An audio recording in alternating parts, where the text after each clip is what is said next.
1000 ஆண்டு அடிமை விலையை உடைத்திருந்த புரட்சியாளர் அம்பேத்கர் அவர்களுக்கும், சாதி மதம்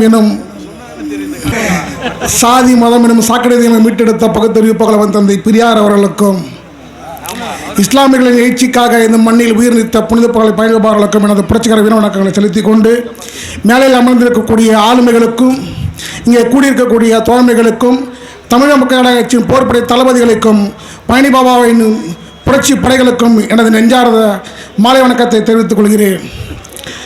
எங்களை எல்லாம் சில காலமல்ல பல காலமாகவே ஏளனம் செய்து கொண்டிருக்கின்றார்கள். உங்கள் கட்சியிலான பெரிய கட்சியா, நீங்களான பெரிய கூட்டமான்னு சொல்லிட்டு எங்கள் அண்ணன் KM ஷெரீப் அவர்கள் தலையில் தொப்பி போட்டு தாடி வச்சு பயான் பண்ணி பணம் சம்பாதிச்சு வயிறு வளர்த்து கூட்டம் சேர்த்த தலைவர் KM ஷெரீப் அவர்கள் ஒரு கொள்கை அரசியலை முன்னெடுத்து சாதி ஒழிப்பு களத்திலே தமிழ் தேசத்தை வளர்க்கும் தலைவர் எங்கள் தலைவர் KM ஷெரீப் அவர்கள் ரமலான் மாதத்திலே பித்ரா வாங்கி ஜக்காத்து வாங்கி நான் உனக்கு நோன்பு செய்கிறேன் அதை பண்ணுன்னு சொல்லிட்டு மதவாதிப்பட்ட தலைமையிலே பிரச்சாரம் செய்யக்கூடிய தலைவர் அல்ல எங்கள் தலைவர் KM ஷெரீப் அவர்கள். இந்த மண்ணுக்காகவும் தமிழுக்காகவும் தமிழர்களுக்காகவும் தன் வாழ்நாள் முழுவதும் தன்னையே தியாகம் செய்து கொண்டிருப்பவர் எங்கள் தலைவர் KM ஷெரீப் அவர்கள். பழனி பாபா கண்ட கனவு இறுதி நாள் கனவு, சமூகங்களின் கூட்டமைப்பை உருவாக்குவது, அரசியல் அதிகாரத்தை கைப்பற்றுவது. அந்த அதிகாரத்தின் குரல் தான் அவருடைய குரல் வழியை நசுக்கியது. இது பாசிச சக்திகளின் கொடூர செயல். எங்கள் அண்ணன் KM ஷெரீப் அவர்கள் என்ன கனவை எங்கள் பழனி பாபா கண்டாரோ அந்த கனவை இன்றைக்கு நிறைவேற்றி காட்டிருக்கிறார். இதோ சமூகங்களின் கூட்டமைப்பு.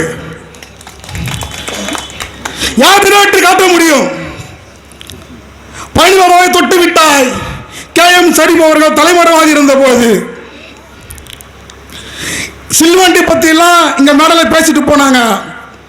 நீ தம்மா தூண்டு சின்ன பூச்சி. எங்க சேலம் ரசி தொடர் பெரிய கல்வியாளர் அவரு சேலம் மாவட்டத்தில் பிறந்த அவரே அப்படி பேசுறாருன்னா உக்கால சென்னையில் பிறந்த நான் எப்படி பேசணும்?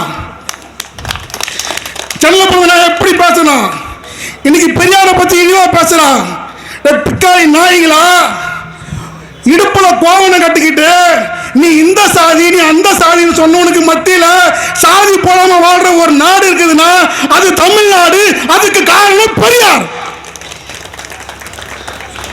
அதே சாதி ஒழிப்பு காலத்துல தமிழ் தேசியத்திற்காக பிரபாகரனை சந்தித்து காவல்துறையிடம் அடி வாங்கி மிதி வாங்கி இந்த தமிழ் தேசத்திற்காக போராடி கொண்டிருப்பவர் எங்கள் தலைவர் KM ஷெரீப் அவர்கள். அவர் இஸ்லாமியர்களுக்கான தலைவர் அல்ல, வன்னிய சமூகத்தை சார்ந்த இந்த ராஜசேகருக்கான தலைவர். அவர் இஸ்லாமியருக்கான தலைவர் அல்ல, பழைய சமூகத்தை சார்ந்த சண்முக ராஜாவுக்கான தலைவர். அவர் இஸ்லாமியருக்கான தலைவர் அல்ல, SR பாண்டியன் போன்ற சோழனுக்கான தலைவர். எங்கள் KM ஷெரீப் அவர்கள் ஒரு சமூகத்தின் கூட்டமைப்பை உருவாக்கி இங்க வைத்திருக்கிறார். அந்த கூட்டமைப்பின் பேர் தான் தமிழ் தேசிய கூட்டணி. அது மிக விரைவில் வெல்லும், சட்டமன்றம் நோக்கி செல்லும். எங்களால் இந்த முயற்சி முடித்து காட்ட முடியும். அண்ணனின் கரங்களை வலுப்படுத்துவோம். பழனி பாபாவின் இறுதி நாள் கனவை நிறைவேற்றும் என்று கூறி விடைபெறுகிறேன். நன்றி, வணக்கம்.